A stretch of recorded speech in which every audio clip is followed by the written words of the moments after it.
Yo, what's up mga kaibigan? Nalina tayo magkwentuhan. Kasalukuyan na dikit ang standing sa pagitan ng 3rd seed sa West, Denver Nuggets at Los Angeles Lakers na hawak ang 4th seed.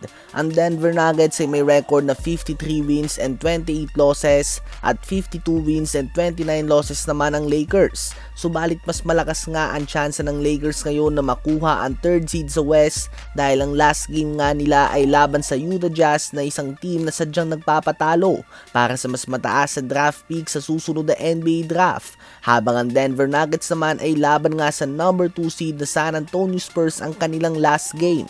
Hindi naman natin sinasabi na tiyak na para sa Lakers ang panalo, subalit di hamak nga na mas madaling talunin ang team na may hawak ng worst record sa buong Western Conference kaysa sa isang team na may hawak ng second best record sa buong NBA. Subalit kailangan din natin i-take into consideration dito na non-bearing o wala ng bilang ang game na ito para sa San Antonio Spurs. Manalo o matalo man nga sila laban sa Denver Nuggets ay hindi na sila aangat o babagsak pa sa standings. Mananatili lang nga sila na second seed sa Western Conference. Subalit ito nga ay nakadepende mga kaibigan ng lahat para sa Denver Nuggets.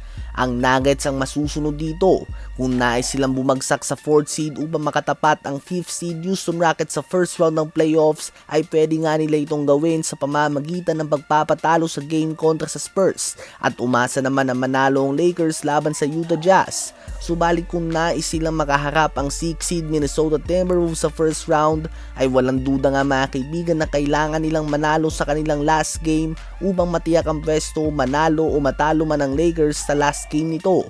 So sa ngayon nga ay tiyak na ang pwesto ng Minnesota Timberwolves at ng Houston Rockets sa 6th at 5th seed ng West. Ang Denver Nuggets at Lakers na lang nga ang nagpepwestuhan pa sa top 6 ng West mga kaibigan sa ngayon. Sa palagay nyo ba ay ano ang mas magandang matchup? Denver Nuggets laban sa Minnesota Timberwolves at Lakers laban sa Houston Rockets, o Lakers kontra sa Timberwolves at Denver Nuggets laban naman sa Houston Rockets?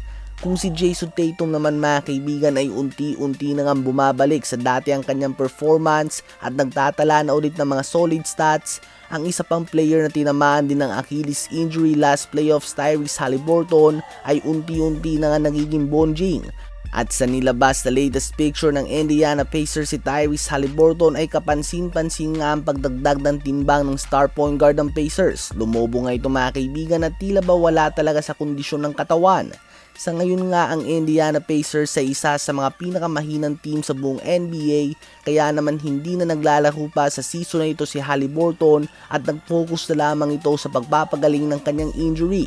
Subalit pinuna nga ng mga fans ang pagiging pabaya ng isa sa mga pinakamagaling na playmaker sa NBA ngayon dahil sa kanyang timbang.